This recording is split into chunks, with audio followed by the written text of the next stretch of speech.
নারী খরস্রোতা নদীর মতো এগিয়ে চলে যে। উইমেন্স ডেটা আমার কাছে খুব স্পেশাল। মেয়েদের আমি বিয়েও দিয়েছি এই ব্যবসা করে, আমি একাই করতে পারি। নারী প্রতিকূলতার মধ্যে আলোর দিশা হয়ে দাঁড়ায় যে। আমার রিসেন্টলি হাজবেন্ড ডেথ হয়েছে এক অ্যাক্সিডেন্টে, কোনো বাধা হয় না আমার। চাকরির ক্ষেত্রে অনেক সমস্যা হয়, সেখানেও বাধা বিঘ্ন হয়। আমি মনে করি যে মেয়েরা সবকিছুই করতে পারে, চাইলে মেয়েরা সবকিছুই করতে পারে। নারী তার সবচেয়ে বড় শক্তি হলো তার মনোবল। নারী যে হারতে শেখেনি। ওনার যাওয়ার পরে আস্তে আস্তে আমি বেরোনো শুরু করি। আমার মেয়েই আছে, তাকে সহযোগিতা করে আমিই দাঁড় করিয়ে দিয়েছি। শাশুড়িরা হেল্প করেছে বা নিজেই হয়েছে।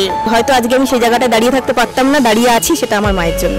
একদম বিন্দাস থাকো, ভীষণ আনন্দ করো, কারো চিন্তা ভাবনা কে কি বললো কে কি করলো, no tension. Camellia productions and প্রাইডের তরফ থেকে আমরা কুর্নিশ জানাই সকল নারীদের যারা প্রতিনিয়ত জীবন যুদ্ধে লড়ে চলেছেন। শুধু একটি মাত্র দিন নয়, প্রতিটি দিনই তাদের জন্য নারী দিবস।